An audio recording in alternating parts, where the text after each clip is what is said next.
if you don't wake up every single day and ask yourself the question of all the lack that I feel in the world, right? Whatever I'm feeling in this day, instead of saying, okay, where is that and how is it going to feed me? You actually ask the question, how can I offer this to somebody, anybody? Please give me the opportunities. This is how you change your baseline for happiness.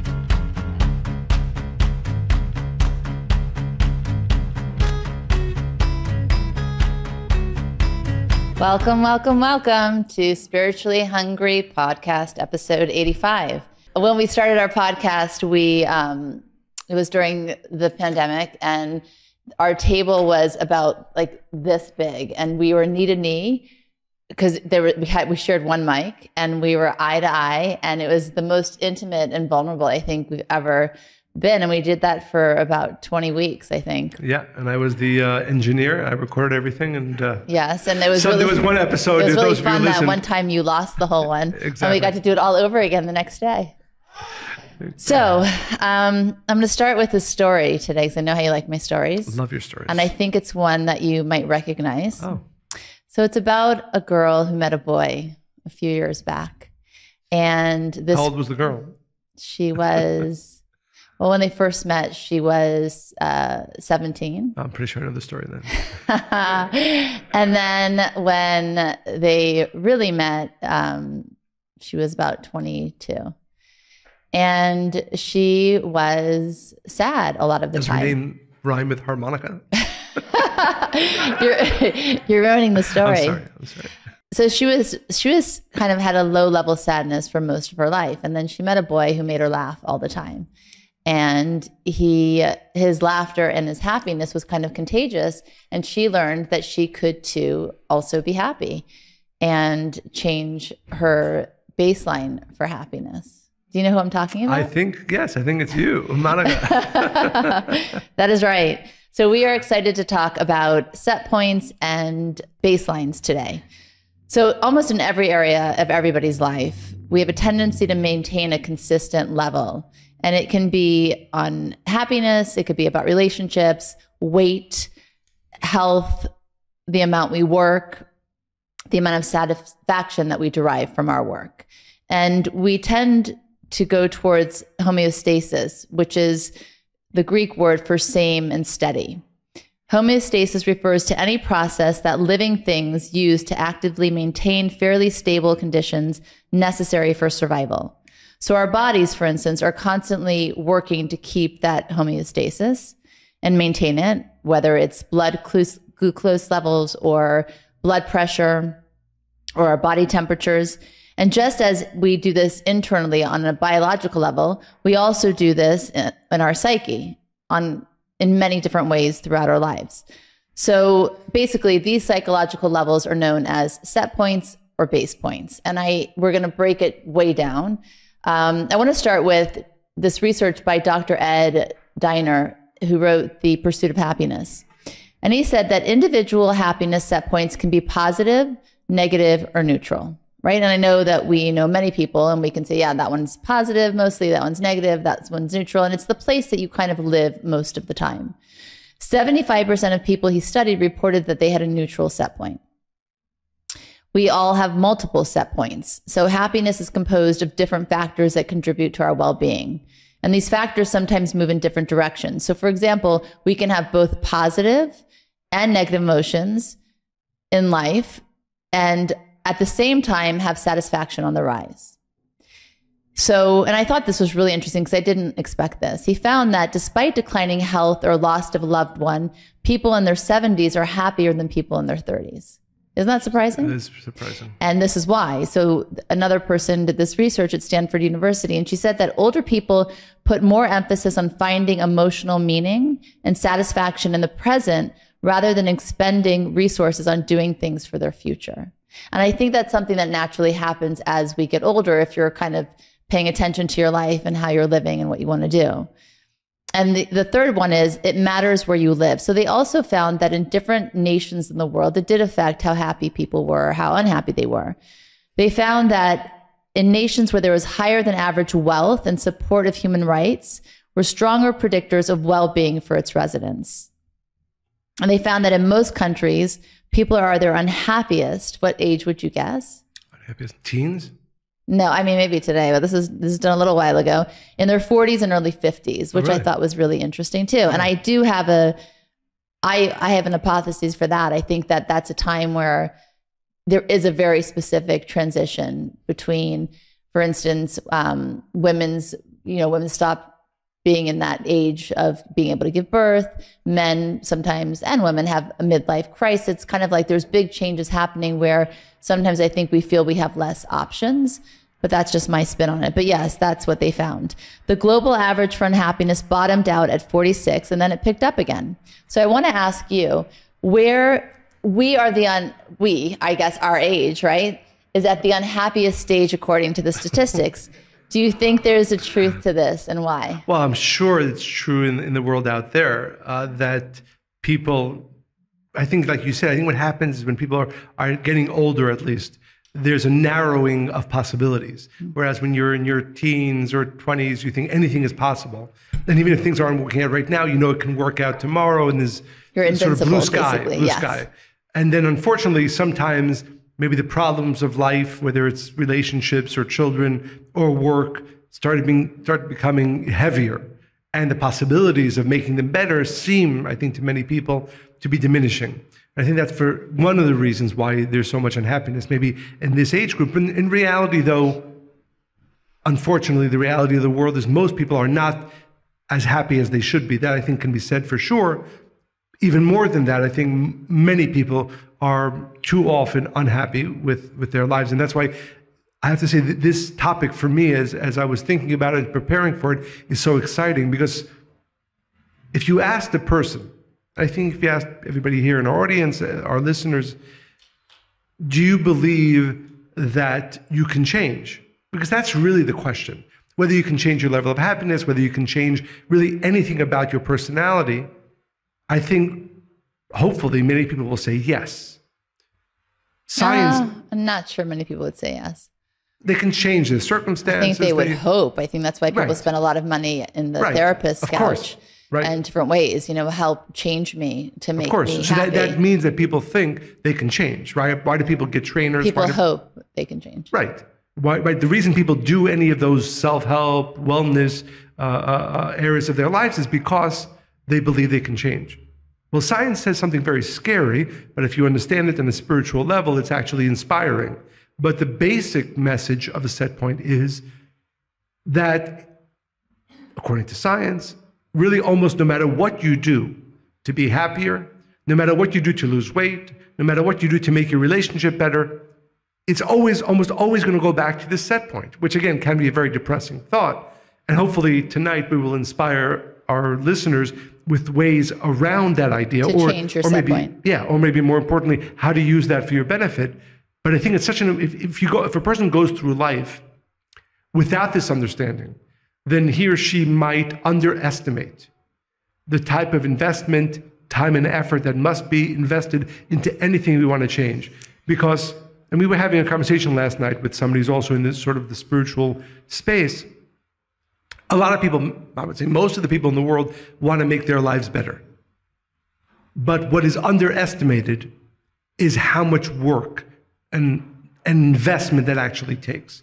You can go to a lecture, you can go to a therapist, and you could be feeling that you're changing, when in reality, you will almost always go back to close, if not completely, to your lower set point of happiness, of fulfillment. And what we want to be able to share is how you can break that cycle, how you can get out of your And it's completely possible and doable. Right. So one more question for you before we move on. I have a question for you, but yes. So go ask me a question. Okay. So when you look back in your life, what would you say was the most happiest that you've been, or the most happiest period of your life? It's never, I'm hoping that the happiest times are yet to come. But if I look back, it's those nuances, the novelty of something new that's happened that I had never experienced before. And even the things that might have been difficult or challenging, it's the understanding or the awakening of getting to the other side of it that's really been inspiring for me. And when you feel inspired and you feel that you're curious and you're seeking and you're looking for new ways to see yourself and your world and your life, for me, those are the most fulfilling moments. And so I think our commitment to live the life that we are choosing to live feeds into this idea that it's never just about, I mean, I can talk about like happy memories, sure, but true inner happiness at my core that's been consistent, that carries me through life, are those moments where I had a further understanding of myself, a deeper connection to the Creator, a greater sense of purpose. And in those moments, I feel are the, and by the way, when you see life like that, then you have many happy, like it's all that is actually the secret of changing your set point. But we're going to give tools, but I think that at the core, it's being able to see your life in that way, and then you can experience life in that way. So you're saying that the time is not so much situations, but the awakening that it created within you to change, right, through challenge or otherwise. That's interesting. Yeah, to activate.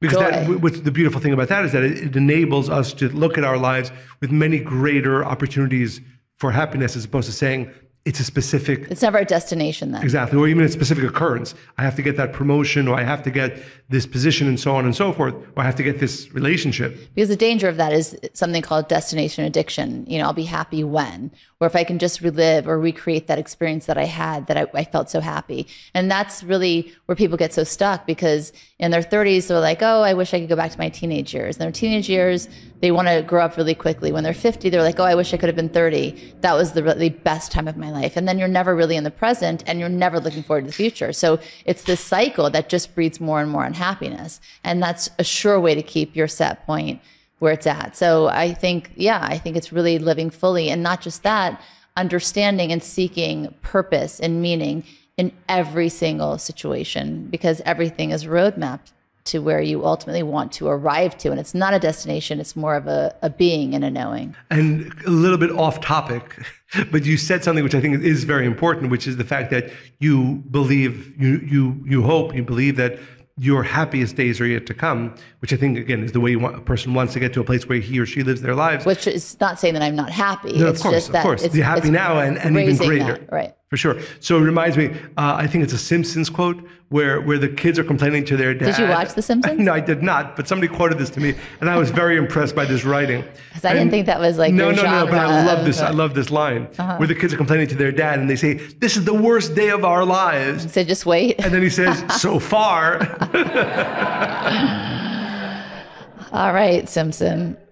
So we're talking about set points and baseline. Let's focus on changing your set point in terms of happiness, right? Because we can do it with relationships, we can do it with weight, but let's just start here with happiness. So we all have a set point with happiness, and it's something called the Hedonic Treadmill.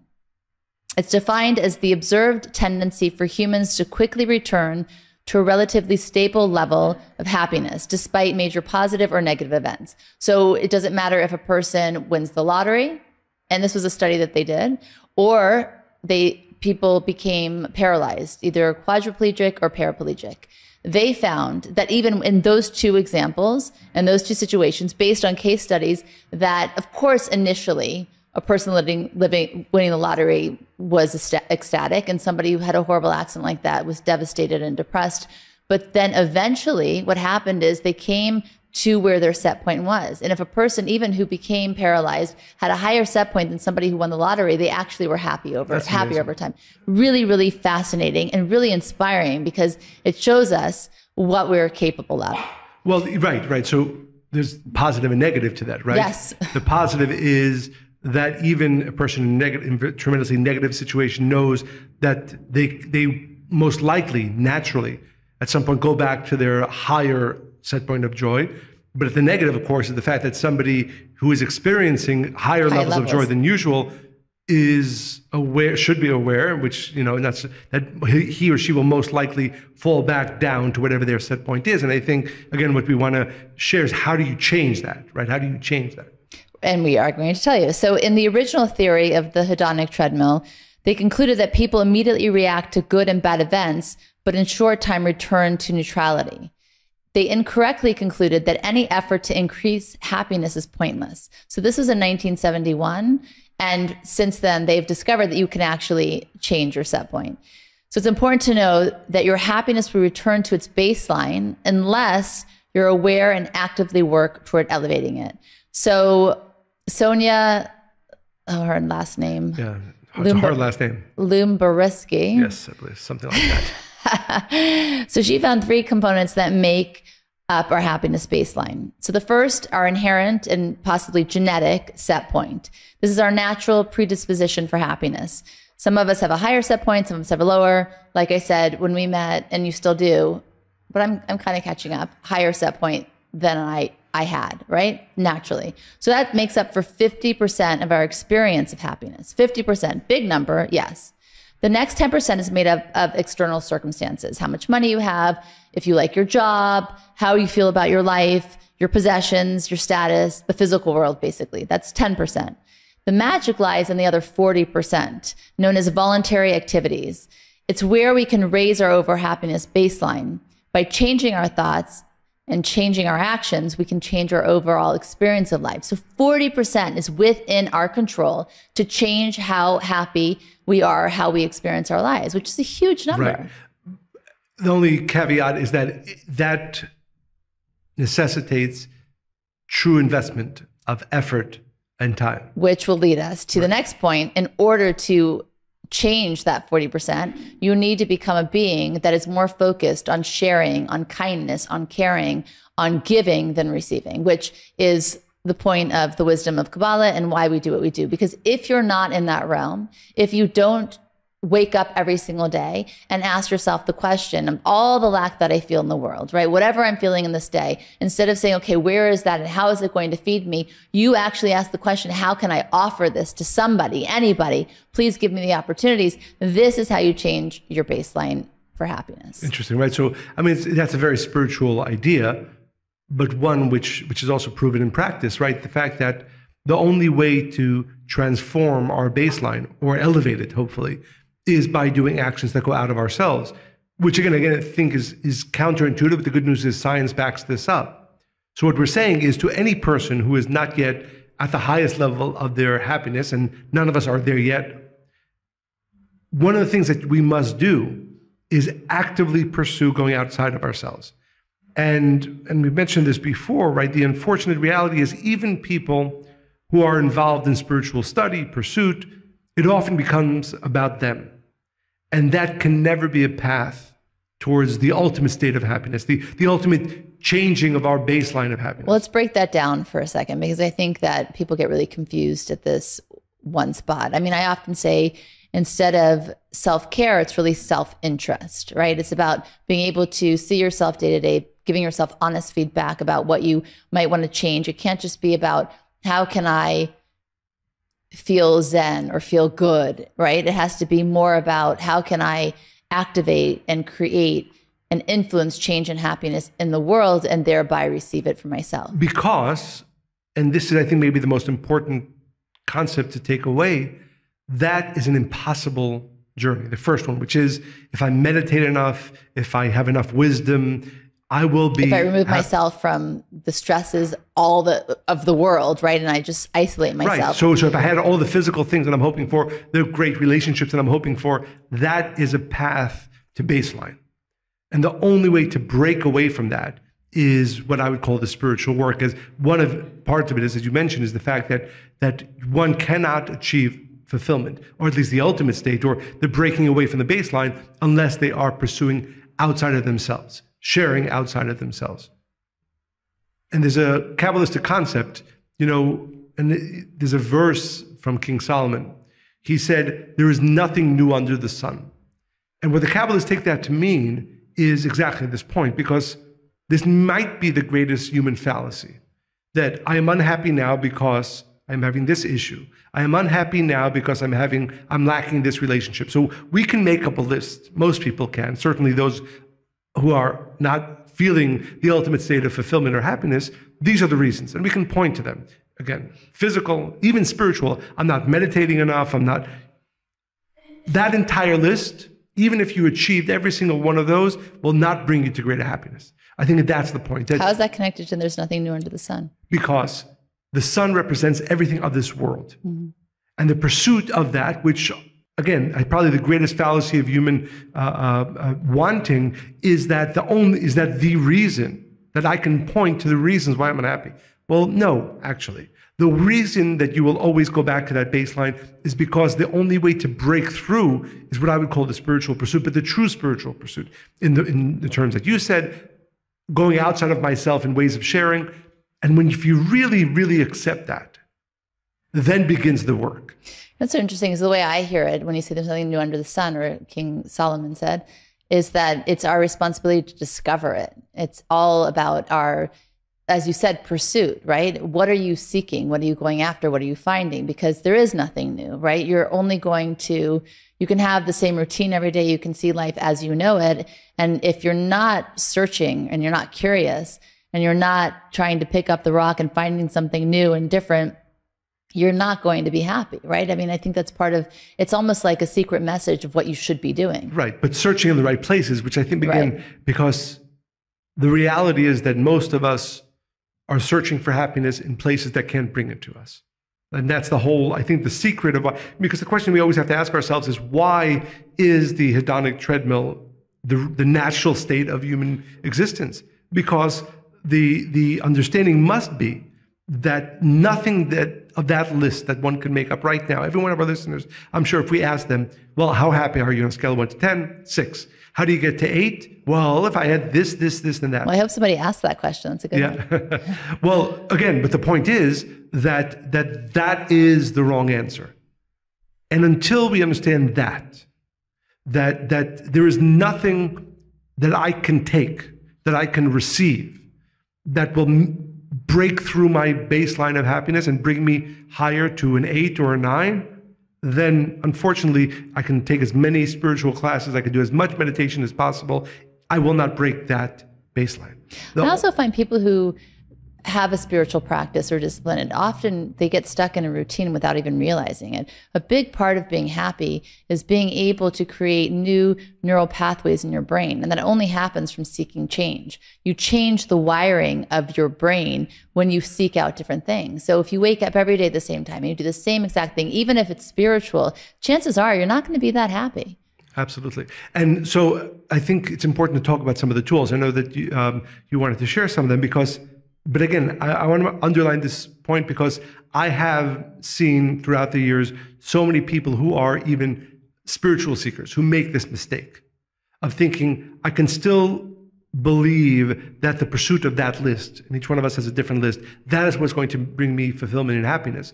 You have to break that false belief before you can even begin to break the baseline and really achieve a constant state of ever growing happiness, fulfillment. And that's definitely possible. That's definitely why we're in this world, but most of us are not pursuing it in the right way.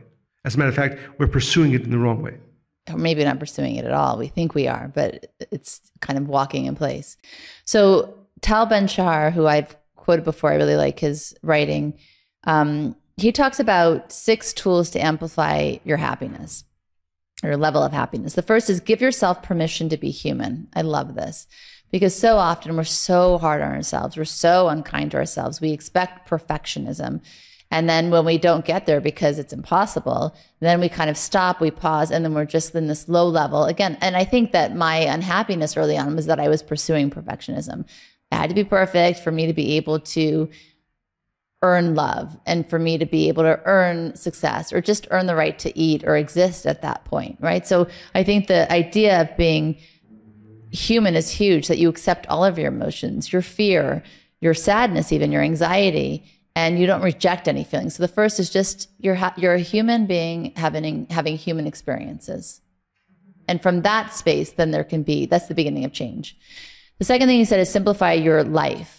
Focus on the things, one thing at a time, and reduce multitasking, which I think is interesting because I'm a big multitasker.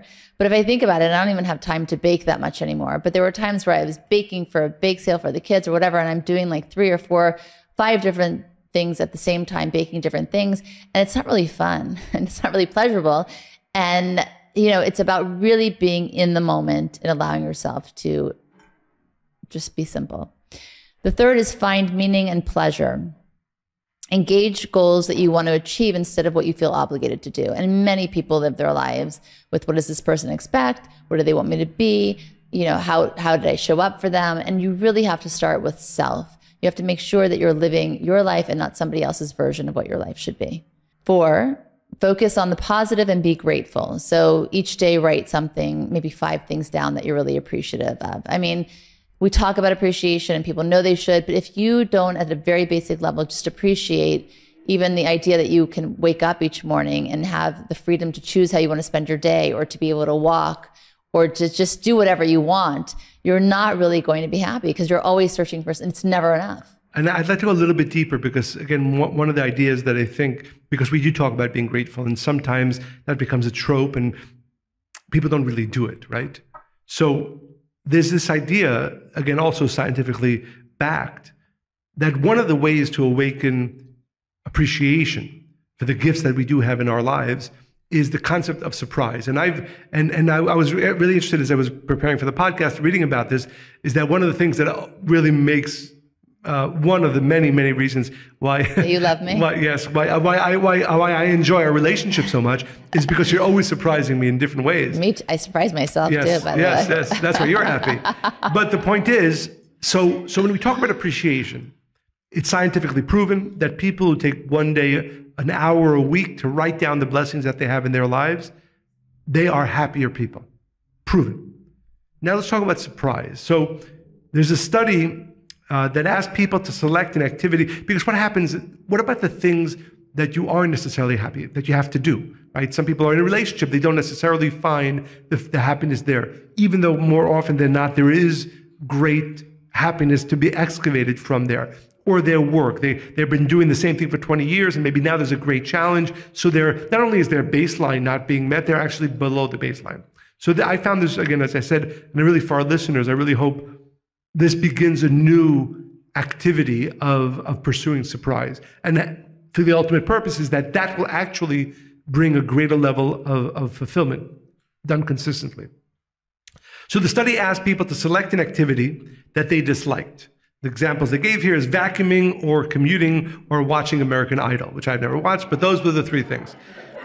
And then instructed them to pay heed to 3 novel or unfamiliar qualities of the activity while they were engaging in it, which is very interesting, because the things that we do that we don't like to do. Why is anybody watching American Idol if they don't? No, the point, this was the study. The studies take 3 activities people didn't want to do, whether it was commuting, whether it was vacuuming, whether it was watching American Idol. Why would anybody watch that, though? That's a choice that they can make. Yes, this is as part of the study. They said, do these 3 things. Oh, and they didn't enjoy it. Okay. And let's see what happens if, while doing them, your task is to find 3 things that are new, that you didn't notice before, right? Which, again, because let's think about this in terms of relationships. Certainly those of us who have been in a relationship for a while, usually, and this is the danger of the natural reality, which is called the Hedonic Treadmill, is that it is natural that after 1 year, 5 years, 10 years, 25 years almost, as in our case, it is the natural state of things that your appreciation will decrease. And also, you don't notice the 3 things in that because action. you're not even trying to notice. No, you're not so even if you looking. ask somebody who's been married 15 years, tell me 3 things new about your spouse that you learned this day, this week, my guess is most people will not be able to. I know them. I know them you're really in the well. hot seat. What 3 things did you learn about me this week? This week? So I gave you a lot of content this week, by the way. You did, exactly. I'm not sure how much of it we can share. No, none of it. But okay. Let me think about something that I can share. Something new. Something new is that sometimes, even though you are usually very decisive, you can often be very indecisive. And then when you're indecisive about something important, you are indecisive about many other things that are related to that. True. There you go. Yes. And I can't, and by the way, I can give you I could give Monica. Nobody understood anything exactly. you just said, but I love you, and I love that you were paying attention. So, back to the study, right? So the study took a group of people and asked them to do things that they don't enjoy doing, right? And while doing them, though, just pay attention, not to things that they enjoy, but things that are new about it, okay? And then... Did they give an example for the vacuuming? Yes, they did. I'd be fascinated when somebody discovered... There you go. The hum of the vacuum cleaner brings me back to 2nd grade. That's that really was one person's observation. Or I never noticed how short Ryan Seacrest is. Another observation. So, you're butchering American Idol. Okay, I don't watch it. Those who enjoy it. Yeah. But the point is, those asked to hunt for novelty ended up liking the activity more and were more likely to repeat it on their own.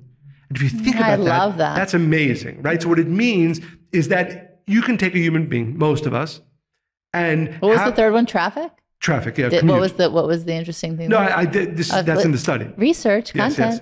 So, no, I wanted to be inspired. I was like, great. When I'm driving in New York City, I'm like, okay, what am I thinking? So this is the point. While you're driving in New York City, notice something new, either about the street that you're on or the driving. I do that though. Like I'm like, oh, that's a really cool whatever. I never noticed before. I'm going to go there. Yeah. But again, I think this is so important for our listeners to understand. Let's talk about the more important, right? Obviously, watching American Idol is not that important. Vacuuming might or might not be. Relationships are. Work is. And how many times do I have conversations with people who are going through a challenge in their work? And if you ask them in that moment, how happy are you at work? 100% not. But if you tell that same person, well, notice 3 new things about work, 5 new things, 1 thing new every day, what will happen, that surprise will actually lead to happiness, which I think is so amazing. So as part, as you mentioned, appreciation, I think I would go deeper in one of the tools to really gain further appreciation. And I would say to any one of our listeners, what is the area in your life, whether it's the 5-year relationship you're in, the 20 years of the same job that you're in, that is not bringing you that much fulfillment?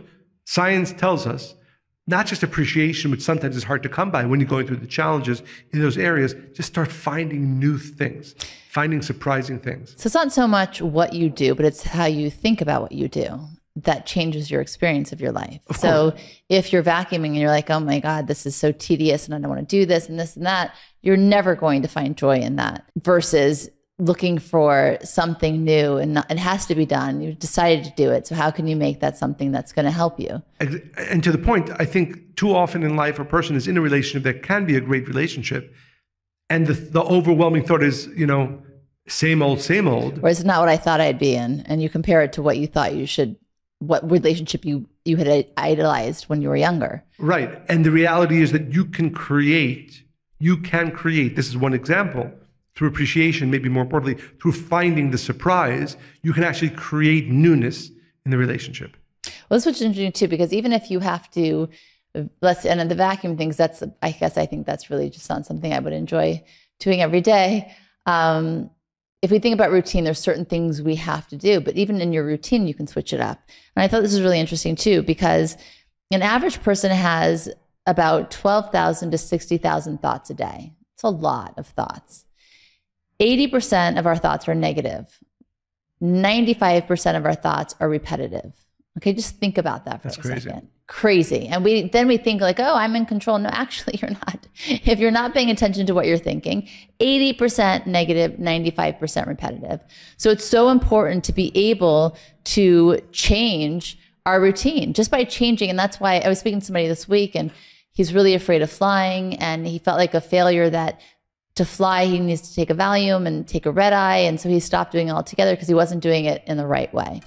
And I'm just like, go so you can wake up with a different view the next day. So you can see life through a different lens. That will be enough, right? Because this idea of, you wake up at the same time in the same place. You make your coffee with the same equipment in the same kitchen every day. You drive the same route to school or to the office. And your day unfolds according to your routine until you go to bed at night. And of course, it's going to breed unhappiness. Right. And related to that, this is another, again, I would say a tool that is very powerful. And I know that I use this and I didn't know the scientific reality behind it. So there was, again, another study at the University of Virginia. And the word which I really want all of our listeners to really, really take in and hopefully start using, the word is savoring, right? So because to my mind, appreciation is something we speak about all the time. Unfortunately, the words, especially the important ones that we use over and over, sometimes lose their meaning. Savoring, I think, is one we don't speak about enough. So They induced, this is at the University of Virginia, they induced students to feel like they had little time left before graduation, compared to another group induced to feel like they had more time left before graduation. So different types of tricks, different types of psychological tricks. They had two groups. One of them thought that they had a long time before graduation, and some of them thought that they had a short time before graduation. Those students that came to believe that they had less time before graduation, they reported taking more photos, making more plans with friends, and throwing themselves into college-related activities. Because there was less, in their mind at least, less time, therefore they had to savor whatever was left at that time. The sense of urgency. Right, or at least limited time. And I think we don't savor enough. Again, use example, I don't drink coffee every morning, you drink coffee every morning. What was the last time that you really took it, stopped even for 5 seconds, and actually you do this sometimes. Babe, I do that every single morning. Are you kidding me? Every the first sip, I'm just like, oh my God. Right. But I think every day. I think unfortunately, most of us, and the reason this is so important is because this elevates the base of our happiness. I travel with my coffee, you know that. because most of us don't savor. So there's an example that I give, which to me was life-changing. A number of years ago, we were here in Los Angeles.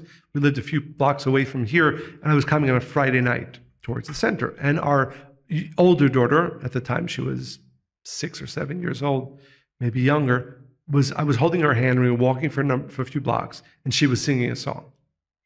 And my mind was in thought about important things, quote unquote. And a few blocks into the walk, I said to myself, stop. She's at this age she's at this age literally for a second, for a day. And then she's going to grow up, and then she's going to stop singing to us and enjoy. She still sings. She does still sing, yes. But not as freely and while I'm holding her hand walking in the street. Savor this moment.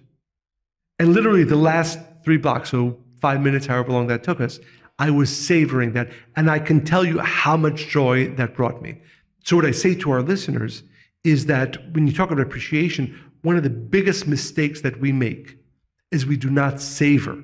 Savor does not mean, I just got this amazing promotion, I'll enjoy it for a minute. No, it's the small things.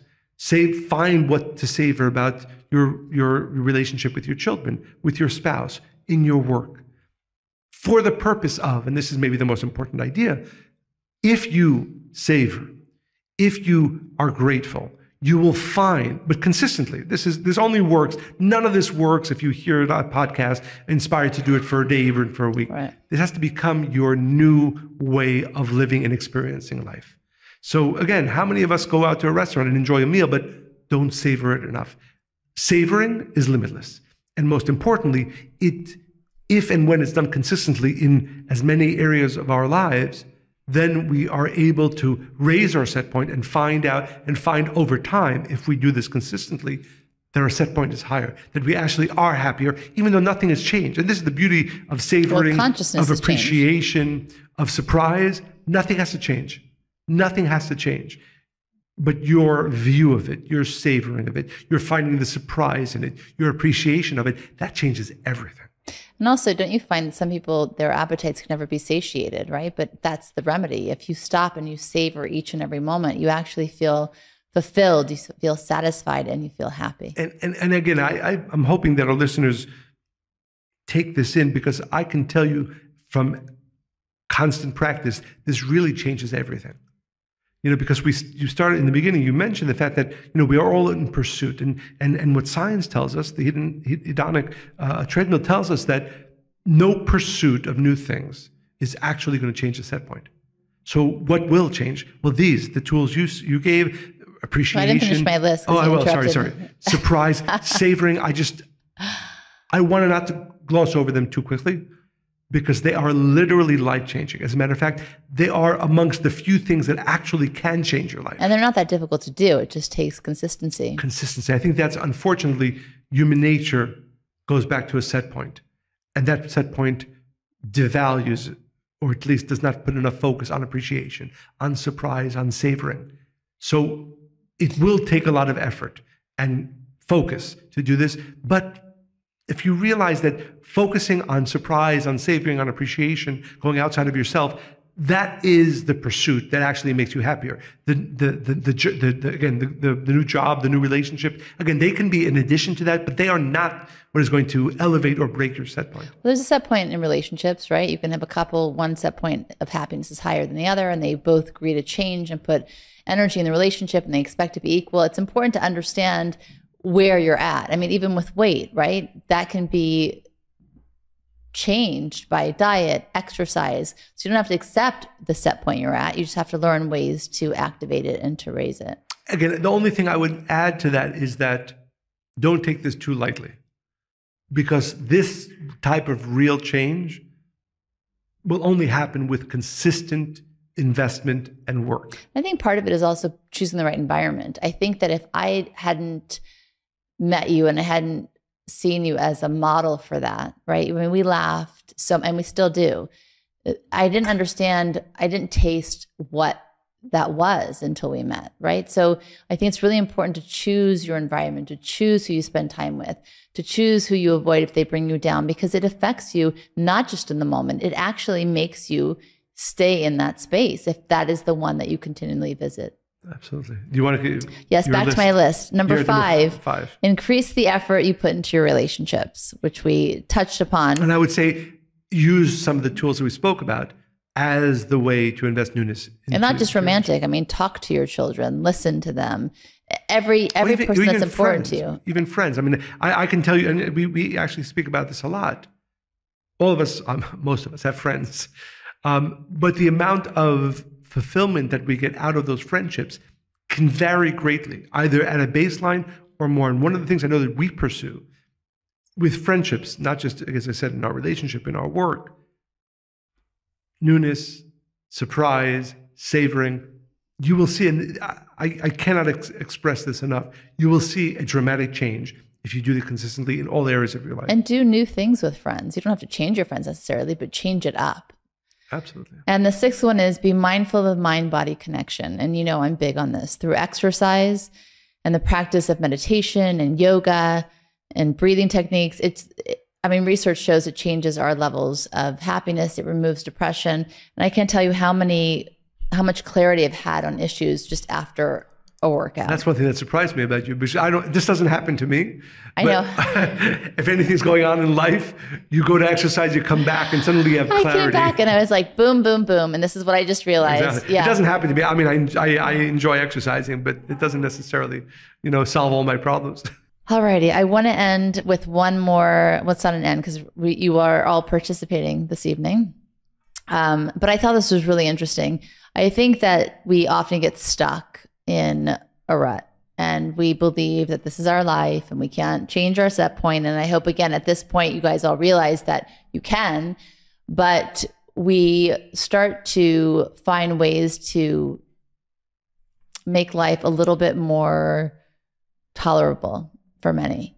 And some use medication or over shopping or overspending or different ways to make us feel good in the moment, so we don't actually have to do this more consistent work that makes it harder. But actually, once you start it, like anything, it becomes very clear that it's the way. So I loved this study. And by the way, just a fact, in 2020, they found that the sales of alcohol in the United States jumped to, how much do you think percentage-wise? 257%. You read my paper. I didn't. 243%. Oh, it was close. That's really a big number. I was 10 points off, yes. 2020. He didn't read my paper, by the way. I'm impressed. Yeah. So now, in 1981, psychologists did a study on addiction using a group of rats, those rats. And they separated them to two different groups. Can you imagine it was the same rats in all of these studies? Well, these rats at least got to get high. Okay. I mean, it's not, for a rat's life. Yeah, I would say it could be worse, which is interesting if you think about souls and reincarnation. We're not going to go there, but, they were stoners as rats. Let's see. Yes. So the first group was housed in a 200 square foot rodent paradise called Rat Park. I mean, it had everything you'd want. They could raise their pups, they had mating, mingling. It was like a colony of like rats that accommodated every need that they had. And then there was the second group that lived in basically, squalor. I think a regular rat's life. Right, isolated, cramped. So the other one was like a Leave It for Beaver colony. And then the second group was, a rat's life. Both groups were offered a choice of plain water and sugar water laced with morphine.